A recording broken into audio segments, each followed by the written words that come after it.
welcome to the Wealthy Retailer Podcast. I'm your host, Dan Holman, and this week we're recording for Wednesday, or the week of Wednesday, August 19th. I've got my background guy here, Rob Lawlisher from Road 55. He's curated a ton of great stories for us. How you doing this morning, Rob? Background guy. I love that title. I'll take background. That. Get in the background.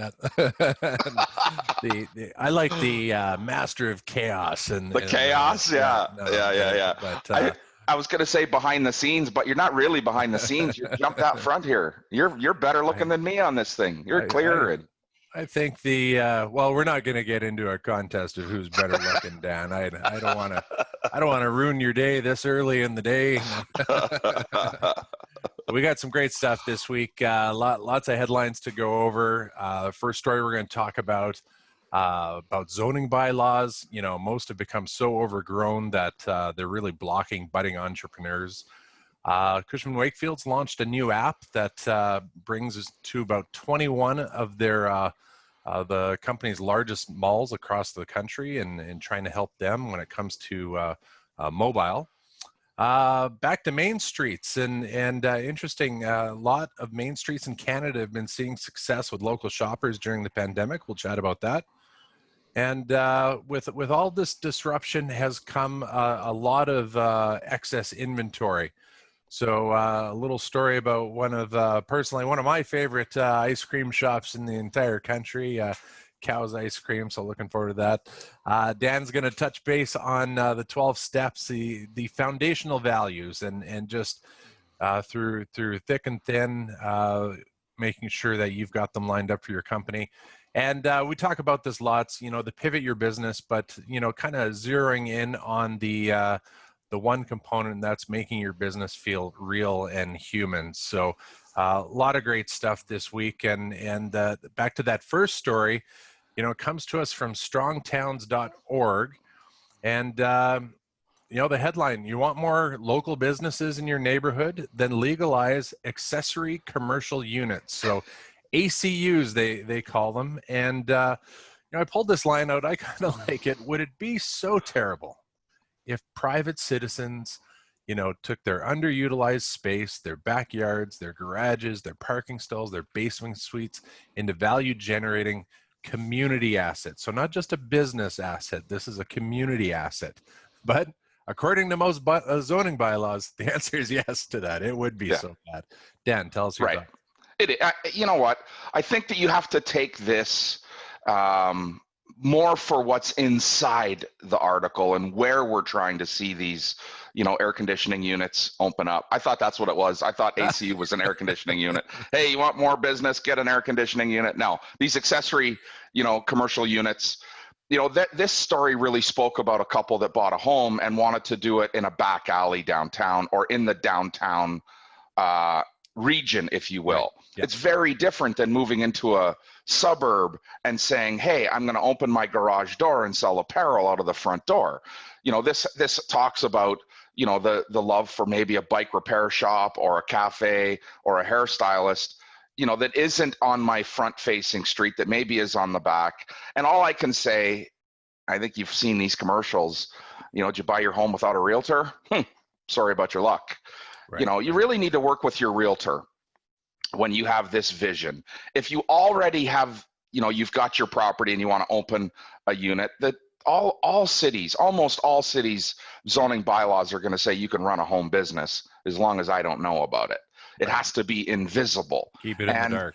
Right. And there are some really good retail stories that started out of someone's home office, home business, home-based business. We've got 2 or 3 here in St. Albert that, one of them, Laura from Sweet Boutique, that was absolutely her story. She was a home-based business and forced out of her home because she had become so busy. The city came and said, hold on a second. You can't do this. Yeah. So she moved to, I call it a gas station, but, her business exploded from there. She found her entrepreneurial spirit, and it led her to opening this great retail space that she has today. And that comes from being, a CAU. She had that accessory unit in her home. And so again, I'm going to say that every one of these challenges needs to be faced with the location. You know, if you're in an upscale suburban neighborhood where there isn't mixed use, probably you're not going to have a lot of success. Right. But these guys, you know, 104th Avenue or 104th Street, they shouldn't have had a challenge, you know, doing this. And again, you know, talk to your realtor. If it's your, you know, if it's your residential realtor, we know someone. If it's your commercial realtor and you're buying a space in the downtown core, you know, talk to your commercial realtor. Let them lead the charge for you, because it's expensive. Yeah, and when you talk about like the older areas, you know, in today's mix, you'll still find like there's the old general store from 100 years ago. It's in the mix already. And with between back alleys and corners, you know, a lot of these properties lend themselves really well to, you know, I want to flip my garage into a little bakery, what have you.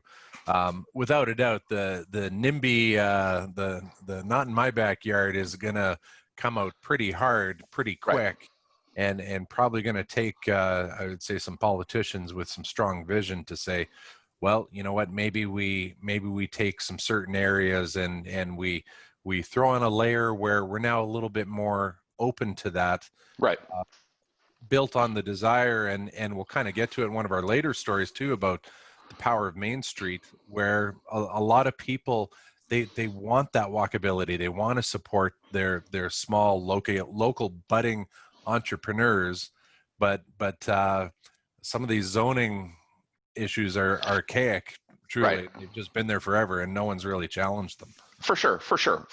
And we'll talk about the difference between an entrepreneur and a wantrepreneur, you know, when we get to Main Street. And this really does speak to this. This is perhaps the kickoff to someone that's a wantrepreneur that needs that ability to get started, and they're trying to maximize, you know, if expenses, and going to do it in their own backyard, so to speak. Yeah, totally. Yep. Well, I'm going to leave that wantrepreneur to you to say. I don't know if I can say that one 3 times in a row. Okay, our next story comes to us from retailinsider.com, and it talks about a new app called Get in the Loop with partners Cushman Wakefield. They launched this new mobile technology in 21 malls. And, you know, Dan, we've chatted a little bit about this too, where malls really needed to take that digital step up to help empower their retailers through that digital, you know, all that homework experience on the front end before they come through the physical brick and mortar. For sure. And you know what? Gosh, I love that there's something happening, you know, at a higher level than my retail front door. I love that you know, the landlords are stepping up here. I love that someone has taken the initiative to say, hey, you know, if you guys are going to manage these shopping centers, and I think the number's 21 now, from BC to Halifax, 21 centers where they've now created the Get in the Loop app. And the founder of Get in the Loop, this Matt Crowell, I mean, the first thing I did after I read this story is I had to go find out who this guy was and how come I didn't know about him. Okay. You know, it's funny, you know, you have these people that live in your backyard that are doing great things that you just don't even know about. And I was super surprised to find out, you know, that this guy is really doing something significant for that person in the mall. Now, you're going to be faced with some challenges for sure. A lot of times in malls, you know, you've got some good anchor tenants or some more brand name tenants, multi-location, that perhaps already have their own app and may not, you know, take to this app like a duck to water. And that's okay. This is about getting started. And this is about that landlord or the mall manager, i.e. landlord, taking the initiative to help the retailers. And this app is going to help them with things like curbside pickup and contactless deliveries and notifications and rewards and gift cards. You know, you can walk into West Edmonton Mall today and buy a gift card from the mall that covers every store in the mall, virtually every store, every retail location in the mall. Well, this app is going to do the same thing. I'll be able to search for a reward or a coupon or a benefit to my favorite store using this app. I'll be able to check the screwed up hours that they have right now. Every retailer seems to have a different hour. They're working on their own time, not their customers' times. Again, that's maybe a segue to a story a little later on. But this, I love this partnership. I am very excited by it. And in fact, sent a note off to our business development manager and said, get on this. This is something we need to be, we need to be a part of and supporting for that retail community. Love this. Well, and like you said, being on the right path, like the spirit of this is just so awesome. They've realized that this is what they have to do. And let's talk about creating their own value too. It's not going to be just about, so much of their entire value was built on the value of foot traffic before, and now they're going to be able to create, if they're really successful with this, a digital value to why you're gonna, we're charging you an extra $10 a square foot. Why? Oh, well, look what happens over here on our digital footprint as well. So, that's kind of exciting for them. Cool. Anything, that's in digital, we can see ad opportunities here.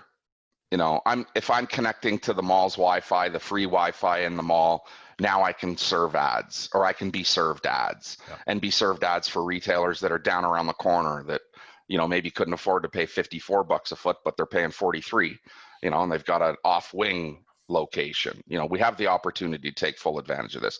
And I think that this is the direction we need to go. We need to be working in concert with our landlords, and our landlords need to take a step in driving,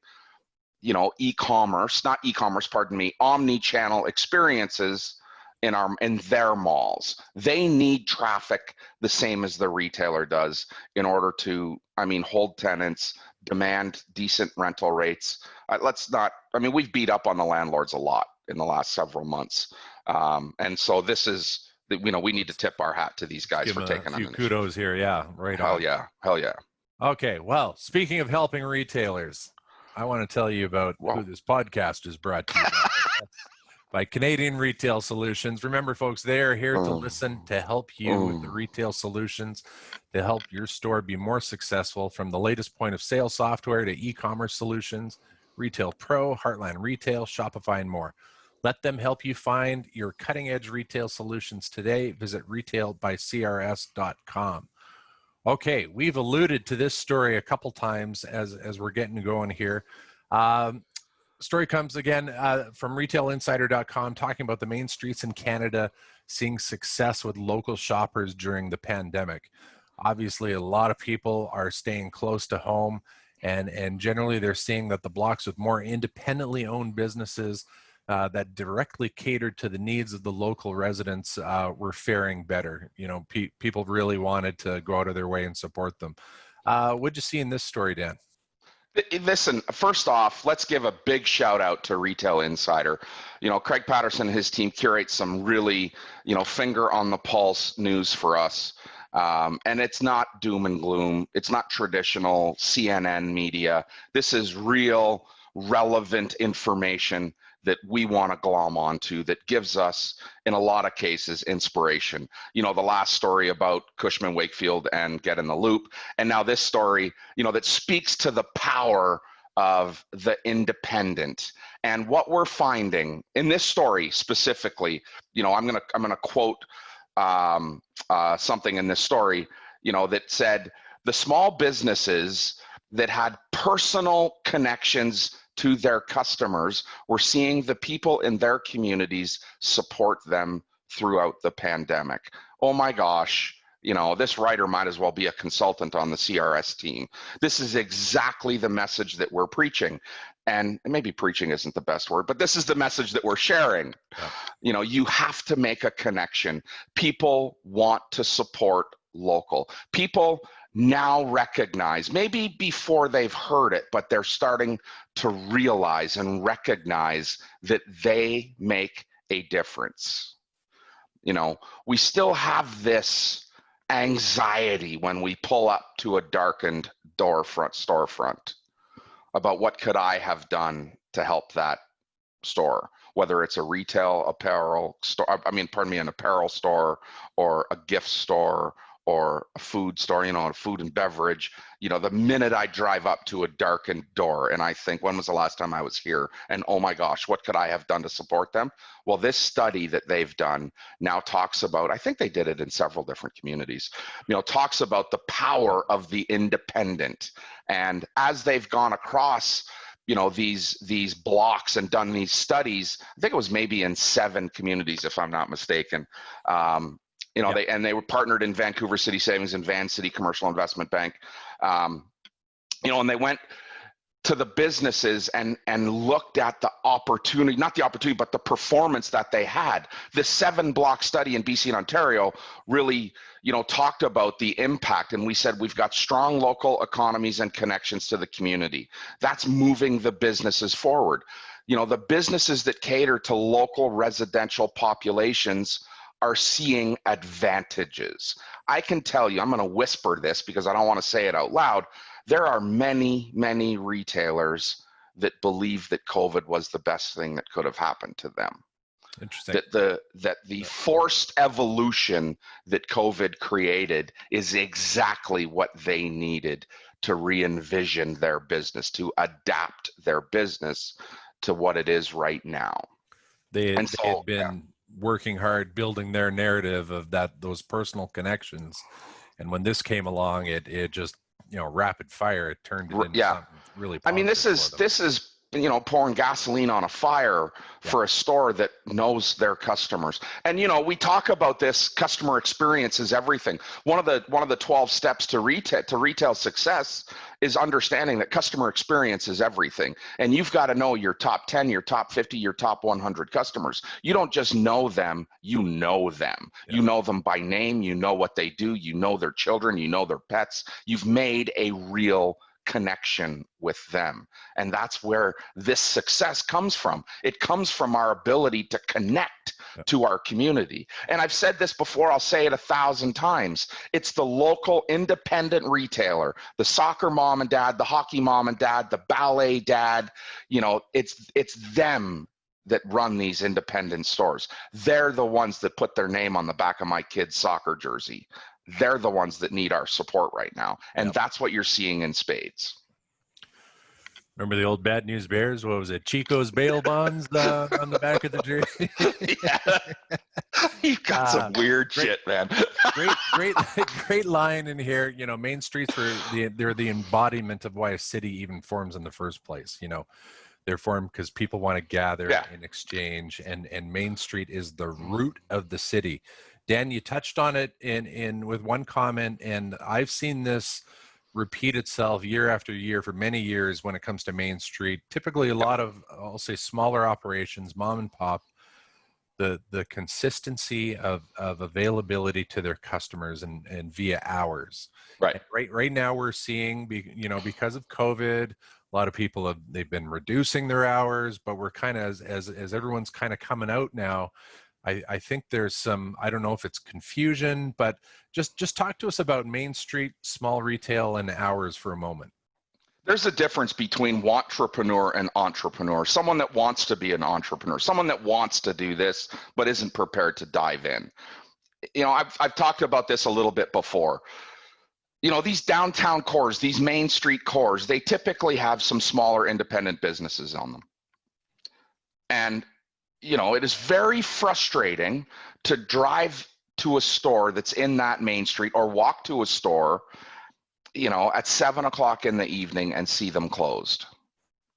Here we are in Western Canada, through the thick of summer, it's light till 11 o'clock at night. Yeah. And I'm walking downtown and every other store is closed at 7 o'clock. Why? You've got a street full of people and your business is closed. Give your head a shake.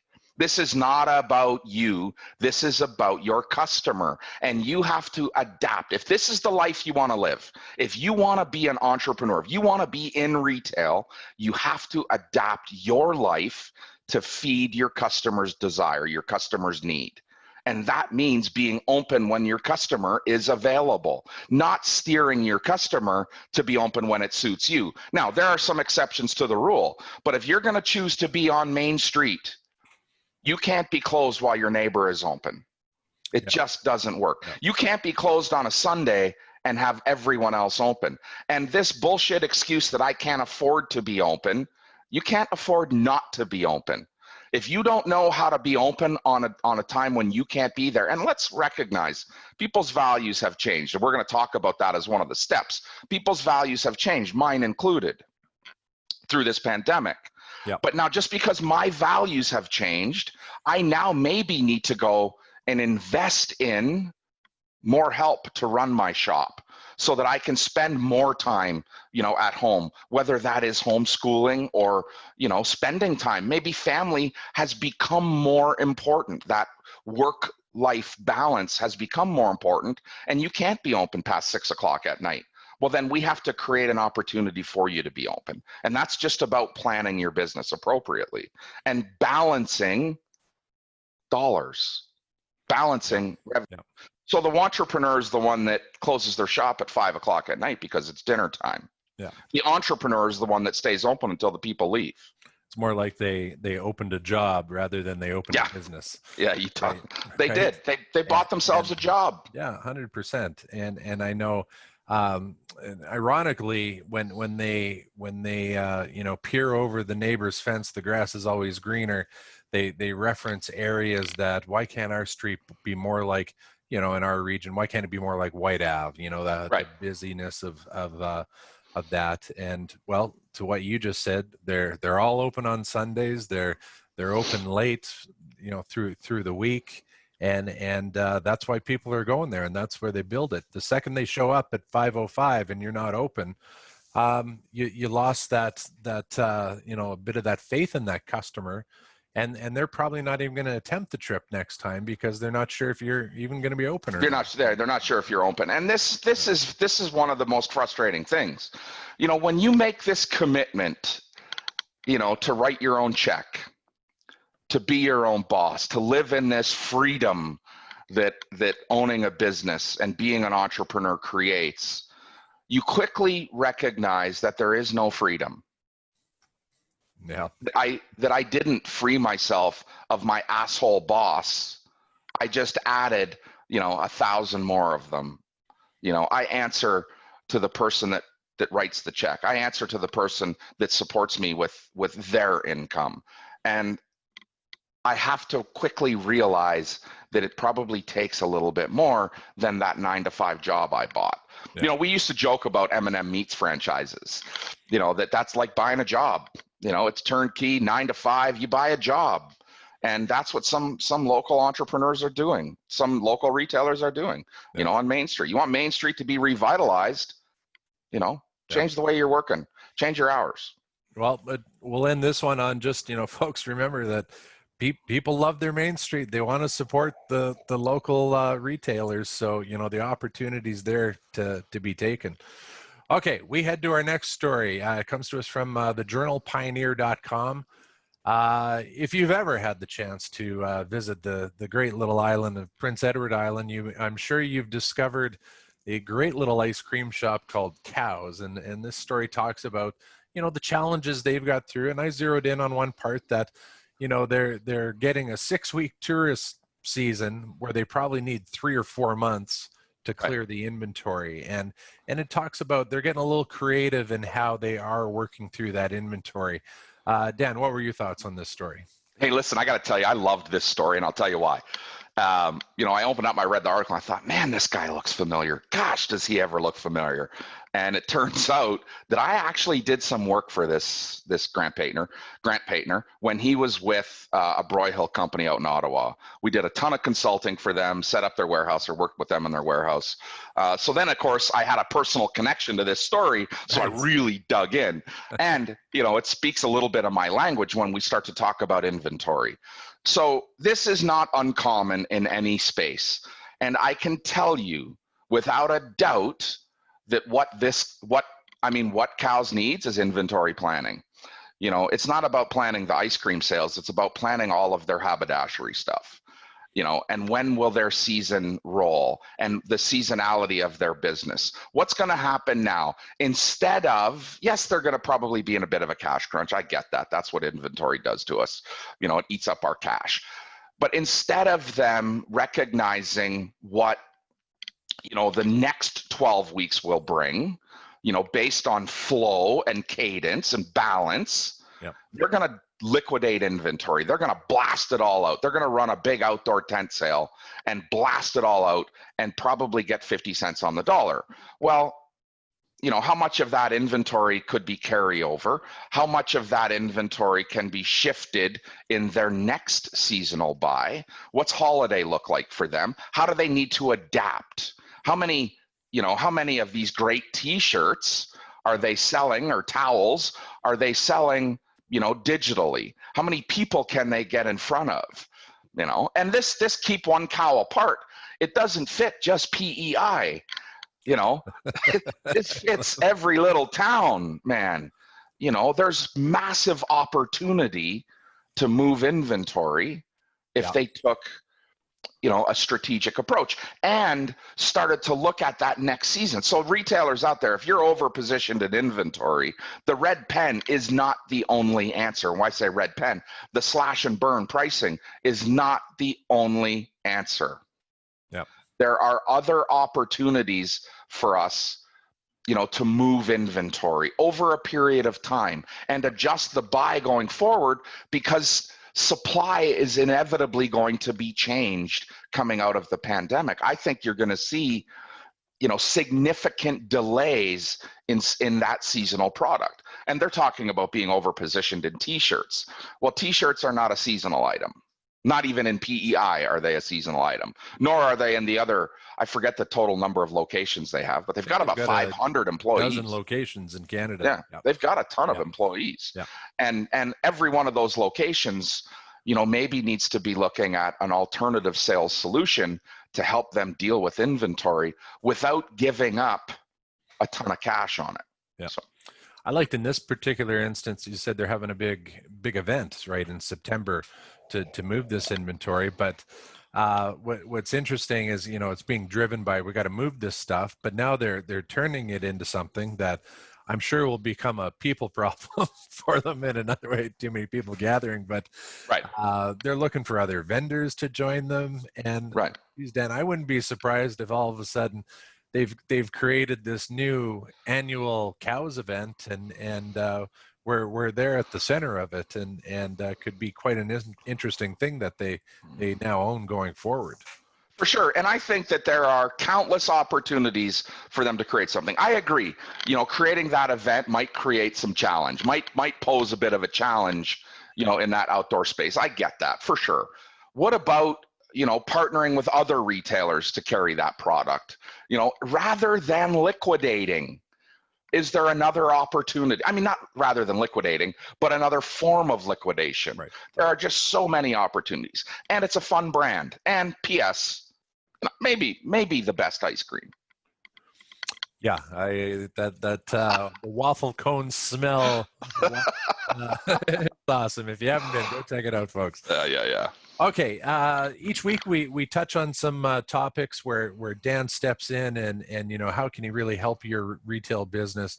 Like, well, for starters, all this stuff is a great help. But from the 12 steps this week, we're going to talk about identifying your foundational values. Tell us a bit more about that, Dan. So, we talk about the very first step in building a retail business and building what we want to call a wealthy retail business is to establish, identify, uncover, discover your foundational core values. Your core values are your guiding principles. It's the way you act. It's the way you carry yourself. It's part of the decision-making process. It is your guiding light. And, at the Wealthy Retailer, we've created our foundational values, funny enough, as an acronym, or that's where Wealthy actually came from. It was, by us identifying values. And for us, it's about winning, creating a win-win-win environment, a win for you, a win for your customer, and a win for your partner. Being energized, having that high energy in your stores, being admired by your peers, by your customers, by your coworkers, by your staff. It is this admiration. We want people to point at us and say, you gotta go check that store out. You gotta go listen to that person. That's about being admired. Being lean in today's environment, Lean has never been more important. Lean, lean, lean. Lean in inventory, lean in presentation, lean, giving us the ability to be nimble, to shift, to dip, dive, dodge, and duck. And what's happened today with a lot of these retailers that are filing protect for protection, they're not lean. They're in fact gross overweighted businesses that aren't moving. They're a cruise ship, that takes 3 days to turn a frickin' corner. That can't be us. We've got to be lean. We've got to be tenacious today more than ever. We've got to treat every setback like it's an anomaly. Get up and continue charging forward towards that vision. And most importantly, we've got to recognize that happiness is the key ingredient to success, not the other way around. We find a way to be happy in everything we're doing, and we will become successful. And I always end everything with you. You are the only one that influences your values. You are the only one that leads your company, that leads your business by its values. And Scott Smith and I, Scott Smith from the Empowered Retail, are doing a webinar series with SIA. In fact, our first session is tomorrow, and we're going to talk about foundational values and how values have now changed. Has your consumers' value, your customers' values changed? Have your values changed? Are you realigning your value proposition? What does it look like? Do you need more? Have we recognized that we need a better life balance? How has that changed? And when you're establishing values, you want to know, I want my values, I have to be able to sell these to my best employee.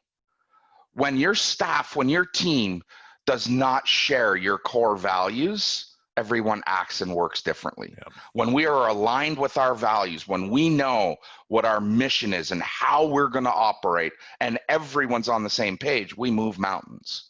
We deal with all of the challenges. And when you look at the people that have stood by you through the pandemic in your retail stores, it is those that have synonymous values to yours.